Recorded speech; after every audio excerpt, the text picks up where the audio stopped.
자, 오늘 본문 말씀 가지고 요한계시록 강의 38번째 시간으로 종말의 때 통곡하는 사람들이라는 제목을 함께 나누겠습니다. 함께 우리 제목을 따라 합니다. 종말의 때 통곡하는 사람들. 한 번 더 따라 합니다. 종말의 때 통곡하는 사람들. 네, 고맙습니다.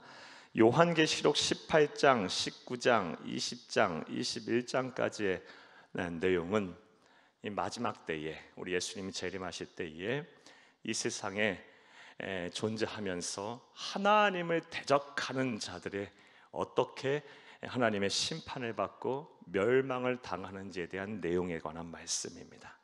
그리고 이 18장, 요한계시록 18장은 그 중에서 마지막 때에 이 세상에 존재하면서 하나님을 대적할 나라 또는 문명인 계시의 말씀에서는 음녀라고 표현하기도 하고 큰 성 바벨론이라고 표현하는 이 큰 성 바벨론의 멸망에 관한 말씀이 바로 요한계시록 18장의 내용입니다. 그리고 우리는 지난 시간에 요한계시록 18장 1절부터 8절까지의 말씀을 통해서 이 세상의 마지막 때에 존재하면서 하나님을 대적하는 큰 성 바벨론 나라 또는 문명이 왜 멸망을 할 수밖에 없는지 그 이유에 대해서 살펴보았습니다. 간단하게 말씀을 드리면 마지막 때 존재할 그 큰 성 바벨론은 영적으로 아주 타락한 나라 또는 문명일 것입니다. 그리고 정치적으로도 아주 부패할 것이고 경제적으로도 아주 타락할 거예요. 무엇보다 교만과 자기 도취가 아주 심할 것입니다.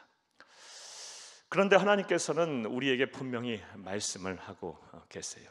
그러한 가운데서 그러한 이런 큰 성 바벨론에 우리 또한 그곳에 살고 수밖에 없고 살고 있는 상황이에요.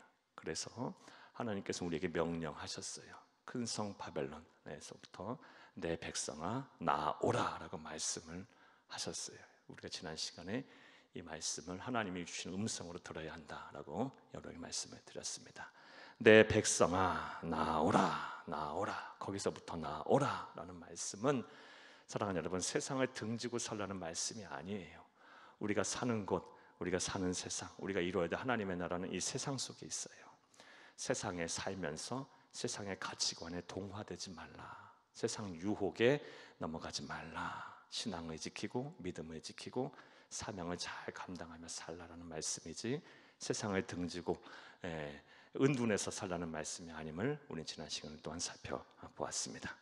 오늘은 요한계시록 18장 지난 시간에 이어서 이 큰 성 바벨론, 음녀라고도 계시된 말씀인 이 큰 성 바벨론의 멸망에 관한 말씀을 여러분에게 구체적으로 드릴 것이고, 특별히 이 큰 성 바벨론이 멸망하였을 때 그곳에서 그 멸망을 지켜보면서 통곡을 하는 사람들이 나와요. 그 사람들이 누구이며 또 그 사람들이 어떤 행동을 하는지도 살펴보며 은혜를 나누겠습니다. 그의 시간이 되기를 간절히 주의 이름으로 축복합니다. 축복합니다. 오늘도 한 절 한 절 읽어가면서 하나님이 우리에게 주시는 영적 교훈과 진리를 찾겠습니다. 사랑하는 여러분, 요한계시록 18장 우리 9절에서 10절을 먼저 읽겠습니다. 9절에서 10절 함께 읽습니다.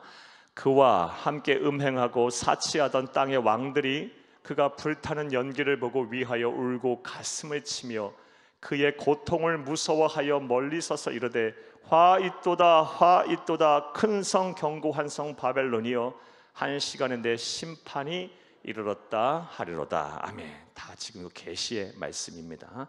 요한계시록은 묵시문학이에요.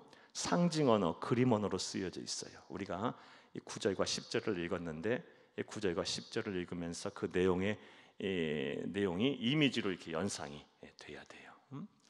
자, 9절 10절 다시 한번 보여주세요. 9절 10절 말씀에 보면 그와 함께 음행하고 사치하던 땅의 왕들이 그가 불타는 연기를 보고 위하여 울고 가슴을 치고 그의 고통을 무서워하여 멀리 서서 이르되 화 있도다 화 있도다, 큰 성 견고한 성 바벨론이여 한 시간에 내 심판이 이르렀다 하리로다 라고 말을 하고 있음을 알 수 있어요. 항상 성경을 읽을 때는 지시어를 잘 봐야 된다 말씀드렸죠. 그래서 그는 9절에서 10절에서 그는 누구를 말합니까? 큰 성 바벨론, 마지막 때에 이 세상에 존재하면서 하나님의 대적하는 나라 또는 문명을 말해요. 그 나라 또는 문명이 멸망을 할 것인데, 그 멸망을 보면서 누가 먼저 통곡을 합니까? 9절 말씀에 보게 되면 땅의 왕들이 통곡을 하고 있어요. 그와 함께 음행하고 사치하던 땅의 왕들이 그 불타는 연기, 하나님의 진노와 심판을 받아서 멸망한 큰 성 바벨론을 보면서 막 울면서 가슴을 치면서 통곡을 해요. 첫 번째로 종말의 때 큰 성 바벨론의 심판과 멸망을 보며 통곡하는 사람들 누굽니까? 땅의 왕들입니다. 땅의 왕들. 땅의 왕들은 어떤 사람일까요? 사랑하는 여러분, 말 그대로 권세자들이에요. 자신의 힘을 가지고 호사를 누렸던 사람들을 말해요. 그리고 또 무엇보다 자신의 힘과 권력을 가지고 하나님을 대적하고 하나님이 없다고 하고 주의 몸된 교회를 핍박하고 그리고 성도들을 박해하는 할 그런 권세자들을 말해요. 그 권세자는요, 꼭 나라에만 있는 것이 아니에요. 여러분의 집안에도 있고요, 직장과 사업장에도 있고요, 삶의 자리 일터에도 있어요. 예를 들어 여러분의 가정이 그러하다면 땅의 권세자들이죠. 오늘 본문에서 말하는 또 직장과 사업장에 여러분의 상사나 또 여러분의 여러분이 고용한 고용주들이나 아니면 정치인들이나 다 말할 여러 사람들이 권세를 가지고 있는 사람들 다 포함이 된다고 볼 수가 있어요. 이런 사람들이 뭐 한답니까? 바벨론의 멸망을 보며, 큰 성 바벨론의 멸망을 보며 하나님의 대적하던 나라와 문명과 그런 공동체의 멸망을 보면서 막 애곡하고 통곡을 해요. 아주 고통스러워하면서 통곡을 합니다. 자, 그런데 9절과 10절 이 땅의 왕들이 흘리는 눈물과 통곡은요, 어떠한 의미에서 하는 통곡과 눈물일까요? 애통함일까요? 이 하나님의 심판을 보면서 그 자신의 지은 죄를 때문이라는 그런 참회와 회개 때문일까요? 아니죠. 전혀 그런 것들이 아니에요. 자신이 누려왔고 자신이 소유했던 것들이 사라짐에 의해서 그 미련이 남아서 흘리는 통곡과 애통함이에요. 안타까움의 눈물이에요. 사랑하는 여러분, 이를 통해서 우리는 몇 가지 교훈을 얻을 수가 있는데, 첫 번째 우리가 얻을 수 있는 영적인 교훈은요, 세상이 하나님으로부터 심판을 받을 때 멸망을 하는 이유는 죄 때문이 아니라 회개하지 않기 때문에 심판을 받는다는 것을 알 수가 있어요. 하나님은 사랑이세요. 70번에 7번씩이라도 용서하시는 분이세요. 누가 그렇게 용서를 하고 누가 그렇게 이해를 하겠습니까? 아무도 그렇게 이해하고 용서할 수 없어요. 하지만 우리 하나님은 하시는 분이에요. 우리가 아무리 우리의 죄가 주홍같이 붉고 진홍같이 붉을지라도 오라 우리가 서로 변론하자. 너의 죄가 주홍같이 진홍같이 붉을지라도 양털같이 또 눈과 같이 희게 하시겠다고 말씀하셨어요. 하나님 앞에 나와 우리의 죄를 고백하고 참회하고 회개하면 용서하시고 다시 의인으로 의롭다 여기시며 깨끗한 삶, 거룩한 삶을 살게 하시고 우리를 구원하세요.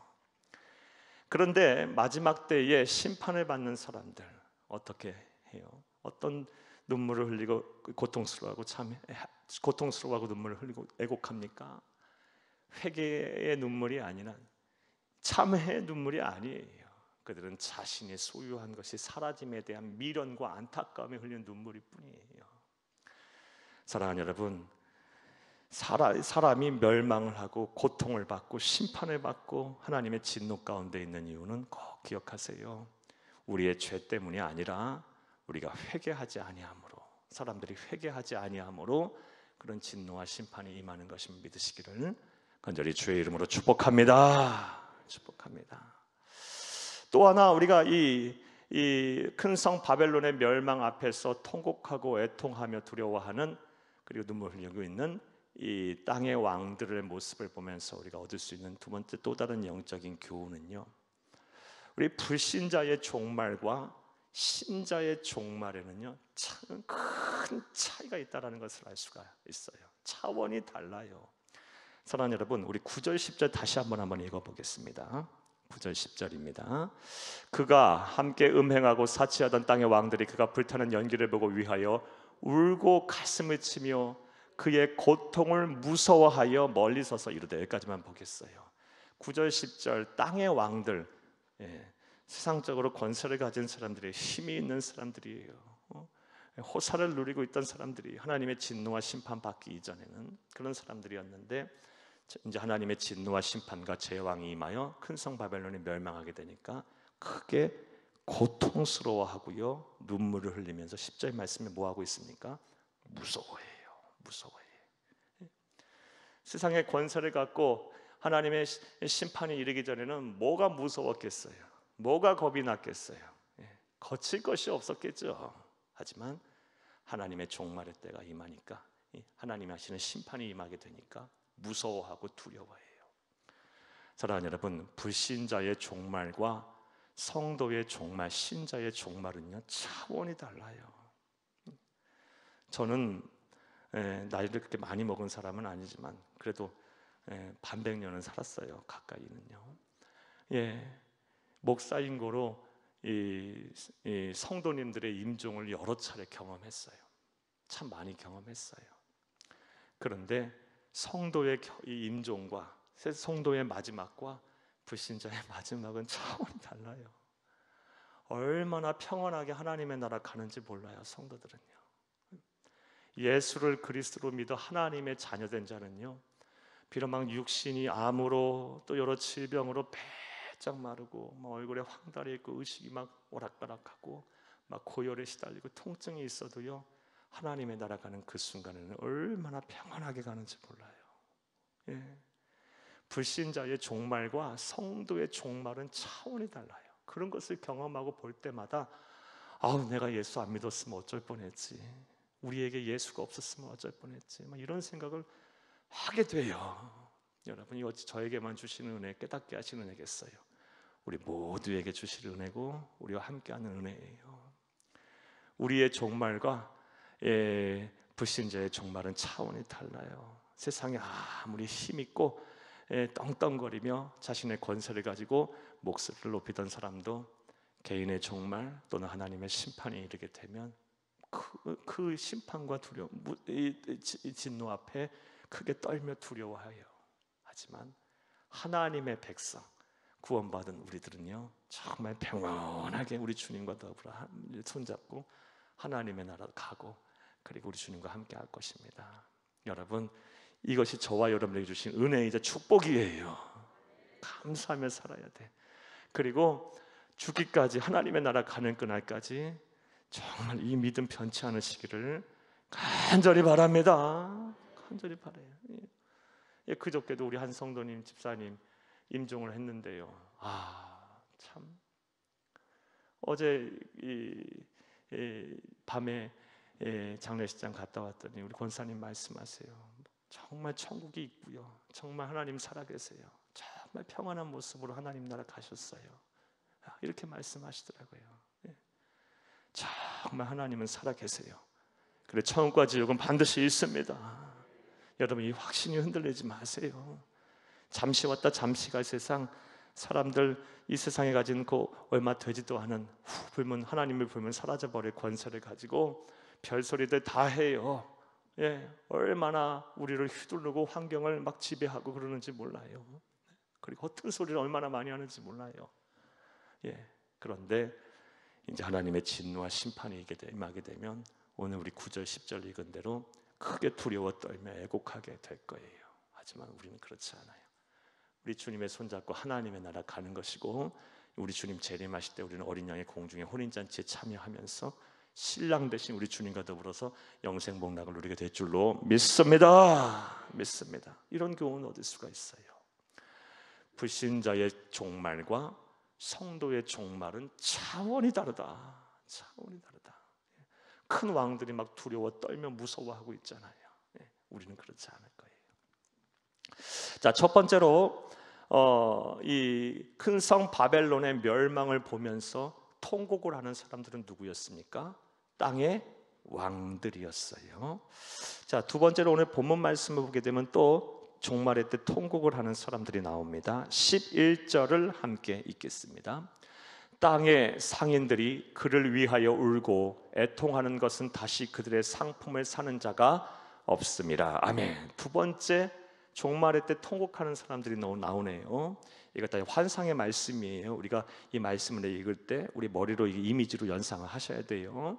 땅의 상인들이에요. 땅의 상인들이 그를 위하여 울고, 그가 누굽니까? 큰 성 바벨론, 마지막 때 하나님을 대적하는 나라 또는 문명 또는 뭐 공동체라고 얘기도 됐고, 또 이데올로기라고 해도 좋아요. 문화와 가치 사조라고 해도 좋고요. 그를 위하여 울고 애통하는 것은 다시 그들의 상품을 사는 자가 없습니다. 두 번째 종말의 때 통곡하는 사람들은 땅의 상인들입니다. 자, 그런데 이 종말의 때 땅의 상인들이 통곡을 하는 이유가 뭡니까? 우리 11절을 다시 한번 좀 보여주세요. 11절을 함께 읽겠어요. 땅의 상인들이 그를 위하여 울고 애통하는 것은 다시 그들의 상품을 사는 자가 없음이라. 이게 이유예요. 사랑하는 여러분, 이 11절에 땅의 상인들이 종말의 때 울고 우고 통곡하는 이유가 뭐예요? 내 상품을 사는 자가 이제 더 이상 없기에. 얼마나 이기적입니까? 지금 이게 문제입니까? 사람의 생명이 막 죽어나가고, 그리고 이 세상에 이제 종말을 고하고 모든 것이 이제 끝이 나는 상황 속에서도 자신의 이익을 놓지 못하고 있어요. 이게 사람이에요. 그리고 마지막 때가 가면 갈수록 이 세상에 임할 이런 사회 분위기예요. 사랑이 점점 식을 것이고, 사람의 이기심과 또 탐심, 이기적인 욕망은 극에 달하게 될 거예요. 세상이 점점점 더 그렇게 될 거예요. 여러분 공감하시죠? 우리가 조금 부족하게 살았고 여유롭게 살지 못했어도 과거에는 우리 사람과 사람 사이에 정의라는 게 있었고, 그리고 또 어려운 것을 보면 내 일처럼 도와주기도 했고, 또 따뜻하게 또 위로도 해주고 감싸주기도 하고 했어요. 하지만 요즘 어때요? 요즘 어떻게 그래요? 그렇죠.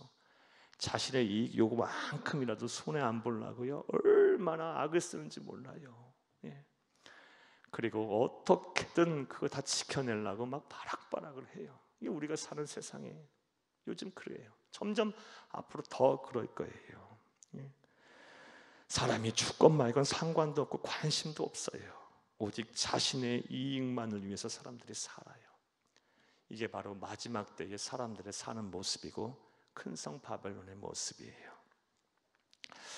사랑하는 여러분, 그런데 오늘 본문 말씀, 이 땅의 상인들이 통곡을 하는 데 있어서 이런 이유 때문에 통곡을 한다고 말씀하신 이후에 하나님께서는 12절부터 13절 말씀을 보게 되면요, 그들이 파는 상품에 대해서 자세하게 열거를 하고 계세요. 성경은 대단히 함축적인 언어로 쓰여진 글이거든요. 그런데 이렇게 어찌 보면 불필요한 이 그들이 파는 상품을 다 이렇게 나열하고 열거하고 있다. 우리 생각이죠. 하나님은 이런 말씀을 하실 때는 분명한 목적과 의도를 갖고 계세요. 우리 12절부터 13절 말씀, 그들이 판 물건에 대해서 한번 보겠습니다. 그 상품은 금과 은과 보석과 진주와 세마포와 자주 옷감과 비단과 붉은 옷감이요, 각종 향목과 각종 상아 그릇이요, 값진 나무와 구리와 철과 대리석으로 만든 각종 그릇이요, 계피와 향료와 향과 향유와 유향과 포도주와 감람유와 고운 밀가루와 밀이요, 소와 양과 말과 수레와 종들과 사람의 영혼들이라. 자세하게 이렇게 열거를 하고 있어요. 그냥 뭐 필요한 것들, 뭐 먹을 것, 입을 것, 쓸 것, 탈 것, 이렇게만 설명해도 됐을 텐데 자세하게 자세하게 하나하나 다 열거를 하고 있어요. 자, 그렇다면 하나님께서 이렇게 계시하신 의도와 목적이 무엇일까요? 땅의 상인들, 종말의 때 통곡을 하는 이 사람들, 두 번째 부류가 땅의 상인들이라 그랬고, 그들이 통곡하는 이유는요, 사람이 죽건 말건 상관없어요. 자기적인 이기적인 그런 마음에서 비롯됐다라고 언급을 하신 이후에 쫙 이 그들이 팔려고 했던 물건들에 대해서 열거한 이유가 뭘까요?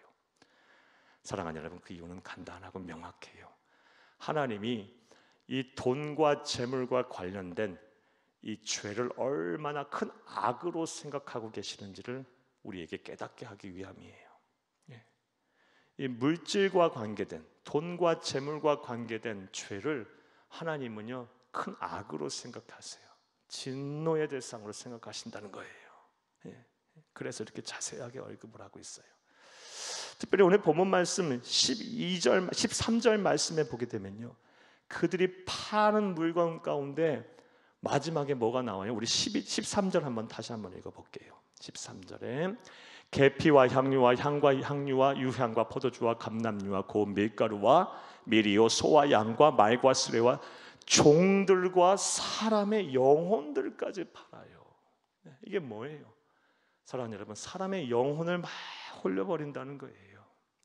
또 이렇게 해석하기도 되고요, 사람의 영혼에 막 홀리는 것들을 판다라고 이렇게 해석을 해도 되고요, 또 한편으로는 사람의 막 영혼을 팔면서까지 그런 이 상행위를 한다라는 거예요. 쉽게 얘기하면 이런 거죠.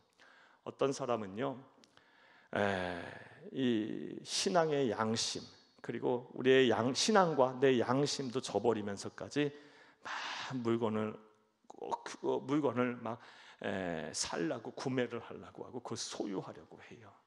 다른 사람의 눈에 뭐 피눈물이 나든 말든 신경도 안 쓰고, 내 돈과 재물을 모으고 지키고 하는 데 있어, 불리고 하는 데 있어서는 가족도 없어요.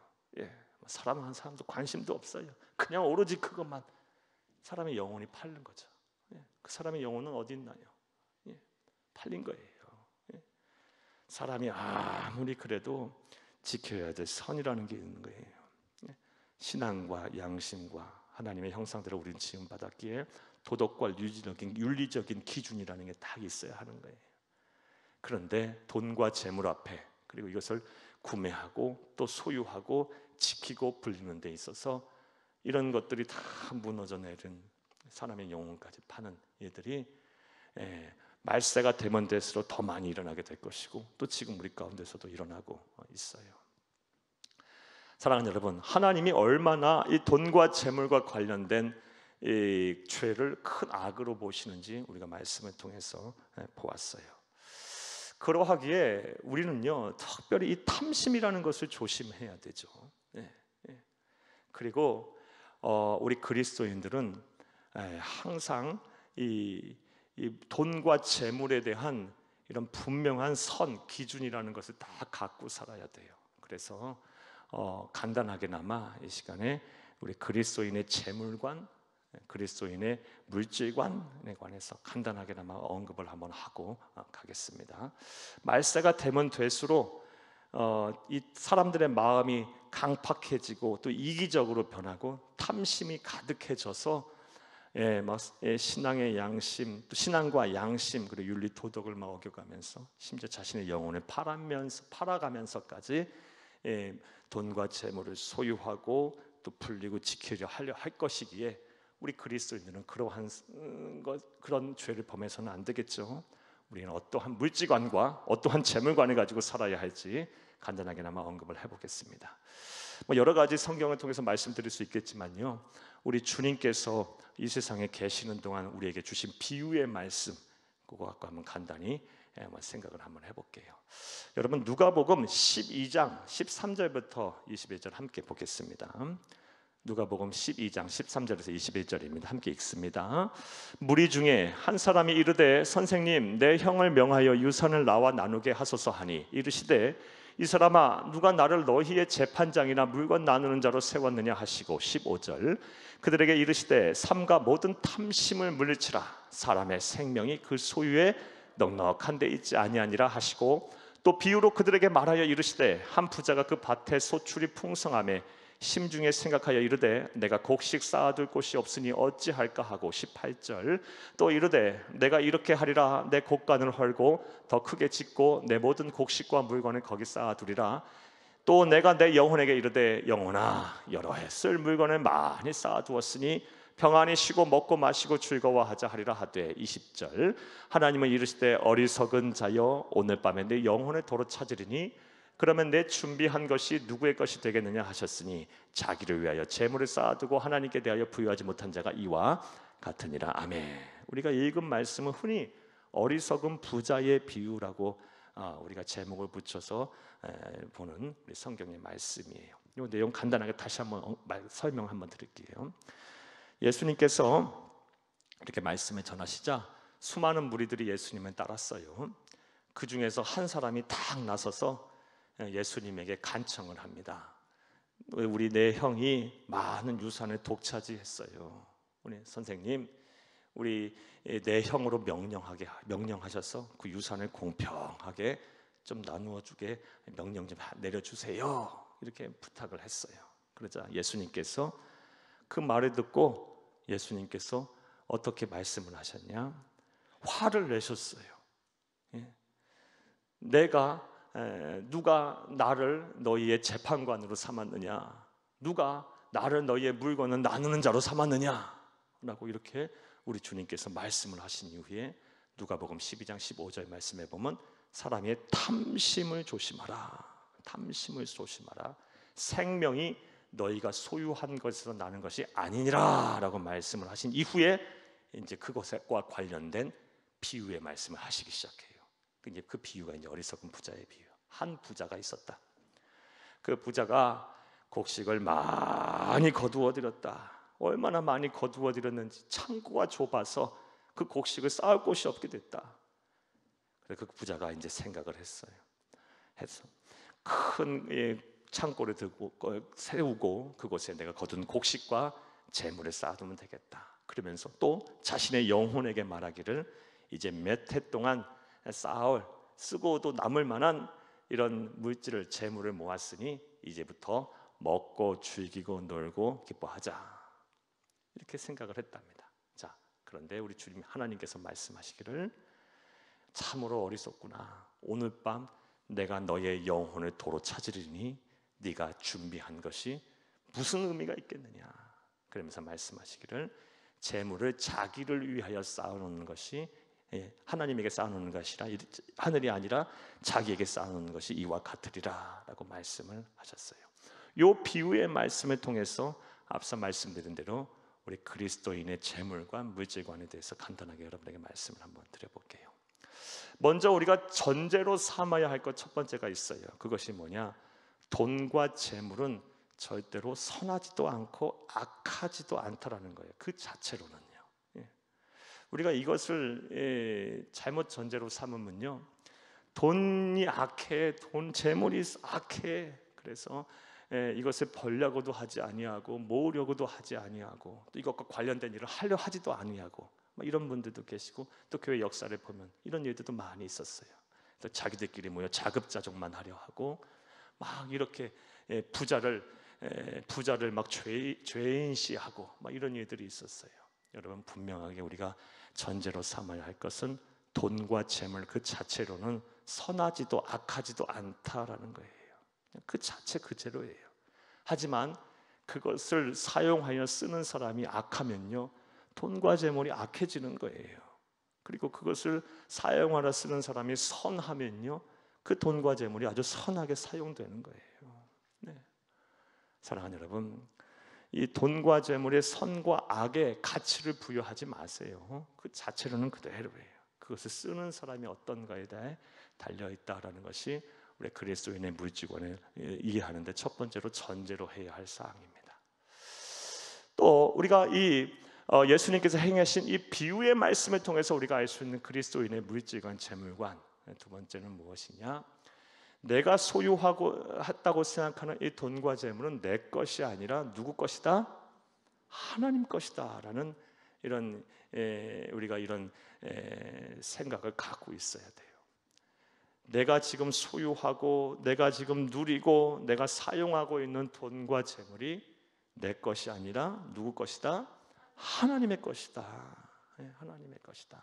이게 분명하게 알고 있어야 돼요. 그 비유의 말씀을 통해서 우리가 확인을 한번 해보겠습니다. 누가복음 12장 20절에서 21절 말씀 함께 읽겠습니다. 하나님은 이르시되 어리석은 자여 오늘 밤에 네 영혼의 도로 찾으리니 그러면 네 준비한 것이 누구의 것이 되겠느냐 하셨으니 자기를 위하여 재물에 쌓아두고 하나님께 대하여 부유하지 못한 자가 이와 같으리라. 누구의 것이냐? 네 것이냐? 아니 내 것이었다 원래. 이 말씀이에요. 사랑하는 여러분, 우리가 아무리 이 세상에서 부자로 산들 우리의 삶이 다 하는 날 그 어느 하나 10원 한 장 가지고 사후의 세계에 사후의 세계에 갈 수가 있는 것이 아닙니다. 그렇죠? 이거 모르는 사람은 없어요. 성경에서도 이에 대해서 분명 우리 말을 하고 있어요. 시편 49편 17절 함께 읽겠습니다. 그가 죽음에 가져가는 것이 없고 그의 영광이 그를 따라 내려가지 못함이로다. 아무것도 가져갈 수가 없어요. 왜? 내게 아니니까. 하나님 것이니까. 내게 아니에요. 자, 그렇다면 우리는 이 세상 사는 동안 이 돈과 재물, 내가 지금 소유하고 내가 누리고 사용하고 있는 돈과 재물에 대해서 어떠한 이해를, 인식을 갖고 있어야 할까?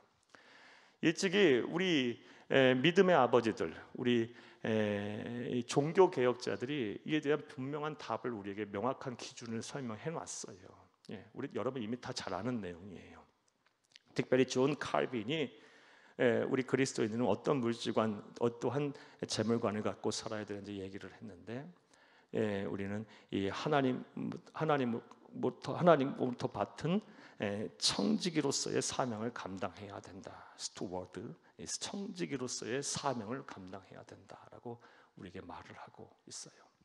사랑하는 여러분, 하나님이 여러분에게 주신 것, 청지기는요, 그 주인을 대신하여 관리하는 관리자예요. 여러분 주신 것들을 잘 관리하세요. 잘 사용하세요. 고린도전서 10장 31절 말씀에 그런즉 먹든지 마시든지 무엇을 하든 하나님의 영광을 위해서 하라 그랬거든요. 여러분 하나님의 영광을 위해서 여러분 가지고 계신 것들을 잘 관리하고 사용하세요. 그것이 바로 우리 그리스도인이 가져야 할 물질관임을 믿으시기를 간절히 주의 이름으로 축복합니다. 첫 번째로는 돈과 재물은 그 자체로는 선과 악이 아니다라고 말씀을 드렸고, 두 번째로는 돈과 재물은 내 것이 아니라 원래 하나님 것이고 우리는 청지기로서의 사명을 감당해야 된다라는 말씀을 드렸어요. 세 번째로 우리 예수님께서 우리에게 주신 이 어리석은 부자의 비유에 대한 말씀을 통해서 알 수 있는 그리스도인의 물질관 세 번째는요, 돈과 재물로는 행복을 살 수가 없다라는 것입니다. 살 수가 있다라고 사람들은 생각을 하죠.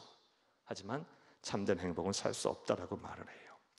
사랑하는 여러분, 누가복음 12장 13절에서 15절 이 비유의 말씀 전에 하신 말씀을 보겠습니다. 무리 중에 한 사람이 이르되 선생님 내 형을 명하여 유산을 나와 나누게 하소서 하니 이르시되 이 사람아 누가 나를 너희의 재판장이나 물건 나누는 자로 세웠느냐 하시고 15절 그들에게 이르시되 삶과 모든 탐심을 물리치라. 사람의 생명이 그 소유에 넉넉한 데 있지 아니하니라 하시고 아멘. 여러분 함께 따라합니다. 사람의 생명이 그 소유에 넉넉한 데 있지 아니하니라. 한 번 더 따라합니다. 사람의 생명이 그 소유에 넉넉한 데 있지 아니하니라. 오늘 우리가 들어야 될 말씀 가운데 하나예요. 사람의 생명이, 생명 안에는요 참된 행복, 구원, 기쁨, 자유 다 들어갈 수 있어요. 그것이 내 소유에 넉넉한 데 있지 아니하다라는 거예요. 여러분 공감하시나요? 여러분 만 가지를 갖고 있으면요 만 가지 염려와 근심을 해야 하는 거예요. 넉넉한 데 있는 것이 아니에요. 참된 행복이 거기에 있지 않아요. 우리가 이것을 분명하게 알아야 돼요. 내가 이 세상을 사는 동안에 하나님이 내게 주신 것에 대해서 그러니까 감사하면서 그것을 잘 선용해야죠. 청지기로서 잘 관리하고 그 주신 것에 대해서 감사와 행복을 찾으면 되는 것이지, 이 돈과 재물을 모으고 불리고 또 유지하고 지키는 것으로 인해서 내가 참된 행복을 얻을 수 있다, 참된 생명을 얻을 수 있다라고 생각하는 것은 큰 어리석은 일이고 큰 착각 속에 사는 거예요. 여러분, 우리 주님께서 말씀하신 이 말씀을 통해서 알 수 있는 그리스도인의 재물관 세 번째는 돈과 재물로는 참된 행복을 살 수가 없다라는 것입니다. 또 네 번째로는요, 내게 있는 것들에 대해 자족하며 염려하지 말아야 한다라는 것입니다. 내게 있는 것들에 대해서 자족해야 돼요. 자족이 뭐예요? 스스로 만족해하면서 물질 때문에 크게 염려할 필요가 없다고 말씀하고 계세요. 여러분, 이 비유의 말씀 우리가 읽기도 하고 제가 간단하게 설명도 드렸어요. 이 비유의 말씀은 끝나고 나서 바로 이어지는 말씀이 뭘까요? 누가복음 12장 22절을 함께 읽겠습니다. 또 제자들에게 이르시되 그러므로 내가 너희에게 이르노니 너희 목숨을 위하여 무엇을 먹을까, 몸을 위하여 무엇을 입을까 염려하지 말라. 마태복음 6장과 병행 구절이에요. 이 말씀을 하세요. 그러니까 이 말씀이 느닷없이 나온 말씀이 아니고 이 물질로 인해서, 돈과 재물로 인해서 막 힘들어하고 어려워하는 그 사람들을 향해서 하신 가장 일차적인 말씀이라는 거예요. 사랑하는 여러분, 지금 너무 가진 것이 없다고 해서 또 이 돈과 재물로 인한 일들로 여러 가지 사건 사고에 휘말리고 연루가 돼서 염려가 되고 근심이 되신 분들 많이 계실 거예요. 너무 염려하지 마세요. 그리고 말씀하신 대로 자족하세요. 그리고 여러분, 때로 살다 보면 실수도 할 수 있고 또 어려움도 당할 수 있어요. 또 사건 사고에 휘말릴 수도 있고요, 또 사기도 당할 수 있고 악한 자를 통해서 어려움을 당하실 수도 있어요. 이제부터는 더 지혜롭게 하나님 주신 지혜를 가지고 기도하면서 여러분 잘 청지기로서 관리를 하세요. 그리고 지금 당하는 만에 어려움 속에 계신 분들 계신다면 너무 염려하지 마시고 잘 자족하세요. 그리고 또 기도하시면서 하나님의 은혜와 뜻을 구하시는 여러분들 다 되기를 간절히 주의 이름으로 축복합니다. 사도 바울도 이와 관련된 기가 막힌 말을 우리에게 주고 있어요. 디모데전서 6장 7절에서 10절 함께 읽겠습니다. 우리가 세상에 아무것도 가지고 온 것이 없음에 또한 아무것도 가지고 가지 못하리니, 그렇죠? 공수래 공수고. 8절, 우리가 먹을 것과 입을 것이 있은즉 족한 줄로 알 것이니라. 그렇죠. 여러분, 아무리 지금 물질적으로 큰 어려움을 당하고 설령 그랬다 할지라도 여러분 지금 먹고 살 거는 그래도 있으시죠? 입에 풀칠은 하고 하실 수 있으시죠? 없으시나요? 그럼 제가 저한테 오세요. 사랑하는 여러분, 다 있어요. 우리가 아무리 궁하고 아무리 어려움을 당해도 그날 먹을 음식은 있어요. 만약 없으신 분, 물론 없으신 분도 계실 거예요. 그러면 우리가 서로 도와야겠죠. 그러니까 우리가 먹을 것과 입을 것이 있으면 족한 줄로 알랍니다. 너무 염려와 근심하지 마세요. 9절도 있겠습니다. 부하려 하는 자들은 시험과 올무와 여러 가지 어리석고 해로운 욕심에 떨어지나니 곧 사람으로 파멸과 멸망에 빠지게 하는 것이라. 탐심을 조심하라는 거죠. 탐심을. 10절, 돈을 사랑하며 일만하게 뿌리가 되나니 이것을 탐내는 자들은 미혹을 받아 믿음에서 떠나 많은 근심으로서 자기를 찔렀도다. 아멘. 돈을 사랑하며 일만하게 뿌리라 그래서 돈을 벌지도 말라라는 것이 의미가 아니라는 거 말씀드렸죠. 여러분, 우리 그리스도인들은 부유하게 살아야 돼요. 이게 하나님의 뜻이에요. 그럼 이게 무슨 말씀이에요? 이거 상투되는 말씀이 아니냐? 아니죠. 여러분, 내가 가진 것을 통해서 잘 관리하여 그것이 하나님의 나라를 위해서 그리고 주의 영광을 위해서 사용되어진다면 많이 버는 것이 좋겠죠. 그런 목적과 그런 가치관 속에 여러분, 그런 물질관 속에서 부를 추구하세요. 그러면 하나님께서 주실 것이고 또 여러분의 성경적인 그런 물질관이기에 더 큰 은혜와 복을 여러분에게 분명히 주시리라 믿습니다. 네 번째로는 내게 있는 것들에 대해서 자족할 줄 알아야 하고 염려와 근심하지 말라라는 것이 우리 그리스도인의 물질관의 한 측면입니다. 다섯 번째는 우리의 보화를 어디에 쌓아야 한다? 하나님의 나라에 쌓아야 된다. 하늘에 쌓아야 한다는 것입니다. 우리 앞서 우리 예수님이 말씀해 주신 어리석은 부자의 비유, 누가복음 12장 21절 말씀 함께 읽겠습니다. 자기를 위하여 재물을 쌓아두고 하나님께 대하여 부유하지 못한 자가 이와 같으리라. 어리석다라는 거예요. 내가 오늘 밤 네 영혼 도로 찾으리니 그러면 네가 준비한 거 거둔 거 무슨 의미가 있겠느냐. 잠시 왔다 잠시가 세상에서 썩어 없어져 버릴 것에 여러분, 우리가 가지고 있는 모든 재물을 쌓지 말고 하나님의 나라에 하늘 보화에 쌓아두라. 영원한 상급이 되게 하라. 이게 우리에게 주시는 그리스도인의 물질관이에요. 자, 그러면 하늘에 쌓아두라는 것은 어떻게 하라는 걸까요? 여러 가지 말씀드릴 수 있겠는데 여러분, 이 기준만 하나 딱 세워놓으면 좋겠어요. 마태복음 22장 37절에서 40절 말씀에 우리 주님께서 두 가지의 계명을 말씀해 주셨어요. 성경을 집약해 주셨어요. 성경은 우리의 삶의 뭐예요?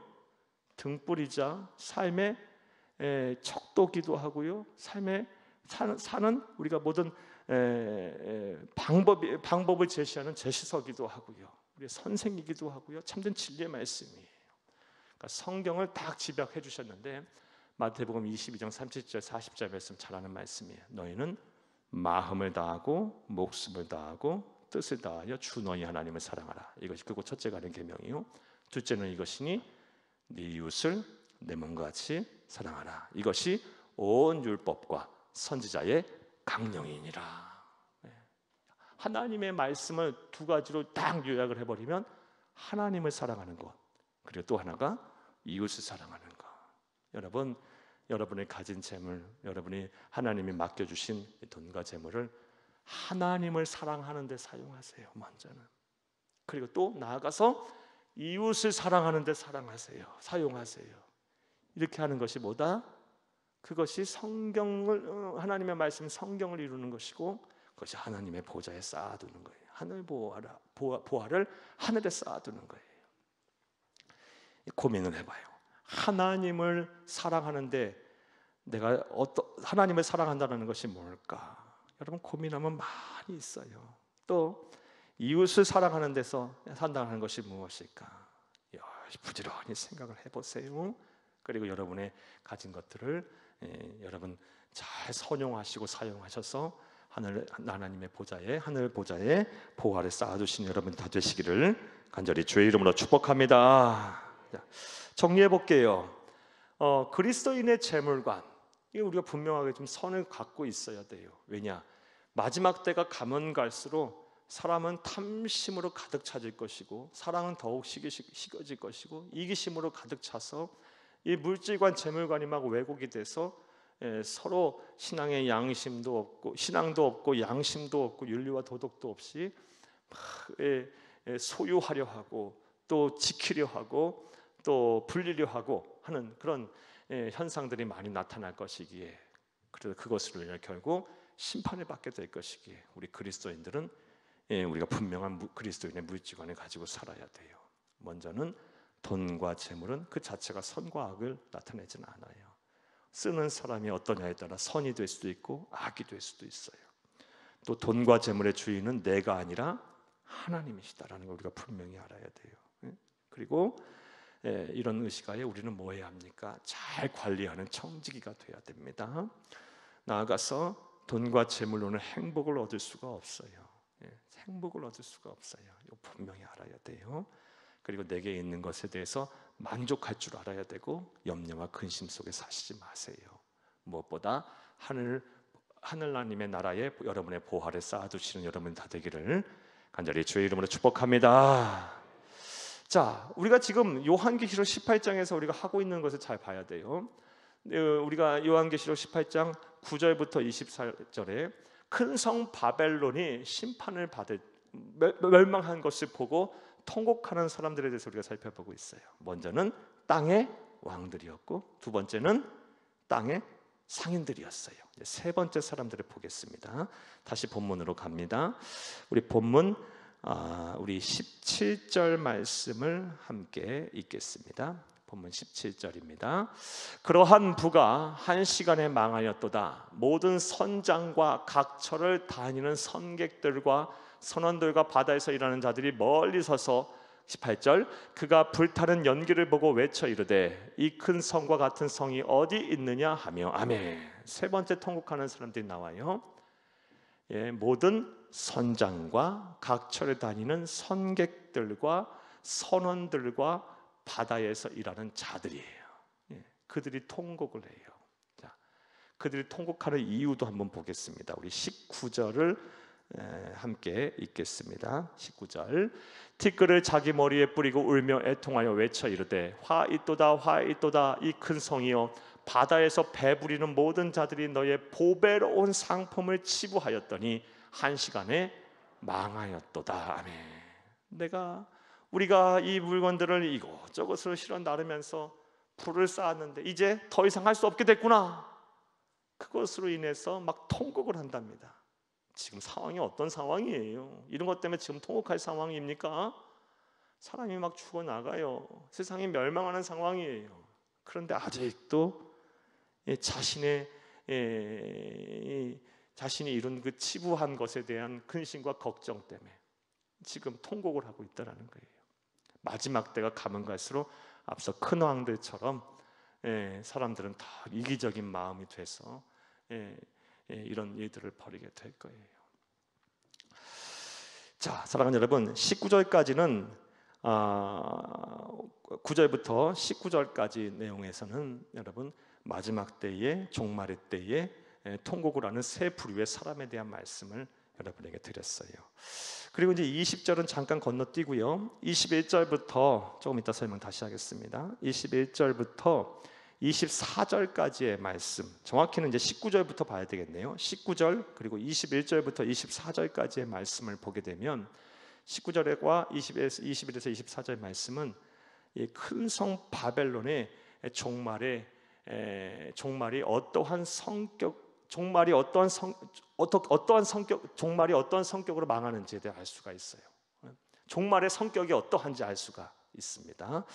먼저 19절 말씀을 함께 다시 한번 읽겠습니다. 티끌을 자기 머리에 뿌리고 울며 애통하여 외쳐 이르되 화 있도다 화 있도다 이 큰 성이여 바다에서 배부리는 모든 자들이 너의 보배로운 상품을 치부하였더니 한 시간에 망하였도다. 아멘. 단순히 한 시간에 망하였다는 것이 아니라 한 번에 망했다는 거예요. 한 번에. 사랑하는 여러분, 하나님의 심판, 세상을 향한 하나님의 심판은 그냥 한순간에 없어지는 거예요. 한순간에. 그러니 얼마나 사람들이 허무하고 허망하겠어요. 사랑하는 여러분, 그러하기에 우리는 이런 말씀을 통해서 지금 내가 이 세상에서 내가 의지하고 있는 것이 하나님이 아니고 그것이 물질이고 돈과 재물이라면 그것이 나중에 하나님의 심판의 때 한순간에 사라지고 없어질 수 있다는 것을 알며 우리가 그것에 마음과 생각을 두지 말아야 할 줄로 믿습니다. 그것을 의지하며 사는 것이 아니에요. 하나님 우리에게 주신 선물임을 알며 감사하며 잘 선용하면 되는 것이고 그것에 우리를 모든 마음과 생각을 다 주면서 의지해서는 안 되는 거예요. 한순간에 사라질 거예요. 이 세상의 종말은 한순간에 임하게 될 거예요. 자, 또 21절 말씀을 함께 읽겠습니다. 21절 이에 한 힘센 천사가 큰 맷돌 같은 돌을 들어 바다에 던져 이르되 큰 성 바벨론이 이같이 비참하게 던져져 결코 다시 보이지 아니하리로다. 아멘. 여러분, 큰 맷돌을요 들어서 바다에 확 던져버려요. 그럼 그 맷돌이 보여요 안 보여요? 바로 확 가라앉아 버리겠죠. 그렇게 세상이 사라진답니다. 그렇게 하나님의 심판이 그렇게 임한다는 거예요. 한순간에 완전히 사라져 버리는 거예요. 한순간에 완전히 사라져요. 또 22절과 23절 말씀 함께 읽겠습니다. 또 검은 곳 하는 자와 풍류하는 자와 퉁소 부는 자와 나팔 부는 자들의 소리가 결코 다시 내 안에 들리지 아니하고 어떠한 세공업자든지 결코 다시 내 안에 보이지 아니하고 또 맷돌 소리가 결코 다시 내 안에 들리지 아니하고 23절 등불빛이 결코 다시 내 안에 비치지 아니하고 신랑과 신부의 음성이 결코 다시 내 안에 들리지 아니하리로다. 너의 상인들은 땅의 왕족들이라 내 복술로 말미암아 만국이 미혹되도다. 아멘. 다시는 보이지 않아. 여러 사람들의 유형이 나오는데 다시는 보이지 않아. 누구도 예외 없이 다 심판을 받는다라는 거예요. 하나님의 종말과 심판은요 한순간에 완전히 사라지게 되는데 누구도 예외 없이 그 심판과 진노와 재앙을 받게 된다라는 말씀이에요. 자, 그리고 24절 또 보겠어요. 24절. 선지자들과 성도들과 및 땅 위에 죽임을 당한 모든 자의 피가 그 성 중에서 발견되었느니라 하더라. 아멘. 여러분, 그 하나님의 큰 성 바벨론의 종말의 성격 뭐예요? 인과응보예요. 인과응보. 행한 대로 보응이 되는 거예요. 선지자들과 성도들과 및 땅에 죽임을 당한 자의 피가 성중에서 발견됐다. 인과응보요. 행한 대로 하나님께서는 다 보응하실 거예요. 자, 우린 지금 19절과 그다음 21절에서 24절 말씀을 통해서 큰 성 바벨론, 이 세상에 이 어떠한 큰 성 바벨론이 종말을 하게 될 텐데 종말의 성격이 어떠한지 말씀을 보았어요. 이제 마지막으로 이제 20절 말씀 이제 잘 봐야 돼요. 우리 중요한 말씀이에요. 가장 중요한 말씀. 자, 이렇게 큰 성 바벨론이 마지막 때에 심판을 받아 완전히 멸망을 하게 될 거라는 이 진리를 알고 있는 우리들은 세상을 어떻게 살아야 할까? 그렇죠?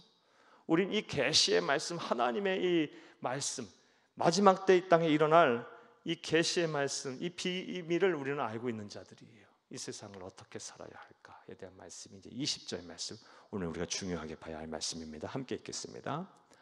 하늘과 성도들과 사도들과 선지자들아, 그로 말미암아 즐거워하라. 하나님이 너희를 위하여 그에게 심판을 행하셨음이라 하더라. 아멘. 뭐 하랍니까? 즐거워하랍니다. 여러분, 앞서 땅의 왕들과 그리고 상인들과 그 물건들을 실어 나르던 사람들은요, 막 통곡을 하고 애통해하며 고통스러워해요. 하나님의 심판과 진노 앞에, 재앙 앞에. 그런데 우리 성도들을 향해서 뭐 하랍니까? 즐거워하랍니다. 즐거워하랍니다. 이 하나님의 심판과 계시, 이 마지막 때에 일어날 이 비밀을 알고 있는 우리들은 세상을 어떻게 살아야 돼요? 예수님이 재림하실 때 이런 일이 일어나게 될 것이니까 예수님의 재림을 기뻐하고 즐거워하며 기다려야 한다는 거예요. 이해되셨습니까? 이 마지막 때의 심판과 종말은요, 불신자에게는 아주 참담한, 생각하기도 싫은 두려움과 또 무서움과 그런 재앙일 거예요. 하지만 이 예수를 그리스도 믿어 하나님의 백성이 된 우리들, 그리고 이 계시의 말씀을 알고 있는, 이 비밀을 알고 있는 우리들에게는 뭐예요? 심판과 재앙과 예수님의 재림과 우리 개인의 종말이 뭐다? 즐거움이에요. 즐거움. 그래서 요한계시록은 그 끝을 마지막의 끝을 맺으면서 다음같이 말하고 있는 거예요. 여러분, 요한계시록 22장 20절 함께 읽겠어요. 이것들을 증언하시니가 이르시되 내가 진실로 속해 오리라 하시거늘 아멘 주 예수여 어서 오시옵소서. 아멘 주 예수여 어서 오시옵소서. 마라나타. 이러고 성경을 끝을 맺고 있는 거예요. 저와 여러분은 개인의 종말 또는 예수님이 재림하셔서 이 세상을 끝내실 그 세상의 종말을 기다리면서 즐거워하는 사람이어야 돼요. 두려워하는 사람이 돼서는 안 되고, 여러분, 죽음에 대한 공포와 두려움을 다 벗어버리세요. 다 벗어버리세요. 그리고 예수님이 재림하실 때 세상이 엉망이 돼도요, 우리는 즐거워해야 돼요. 우리하고는 상관없는 일일 테니까. 그리고 우리의 아픔과 우리의 눈물과 우리의 억울함을 다 풀어주시는 일일 거니까 우리는 기뻐하며 즐거워하며 이 개인의 종말 또는 이 세상의 종말, 예수님의 재림을 기다리는 저와 여러분이 되어야 할 줄로 믿습니다. 이게 오늘 우리에게 주시는 말씀이며 어찌 보면 요한계시록의 핵심이에요. 핵심. 자, 이렇게 기다리는 데 있어서 한 가지 더 권면의 말씀을 드리면 단순히 즐거워하며 기다려서는 안 되겠죠. 베드로후서 4장 7절 8절 말씀은 다음 같은 권면의 말씀을 덧붙이고 있어요. 함께 보겠어요. 만물의 마지막이 가까웠으니 그러므로 너희는 정신을 차리고 근신하여 기도하라.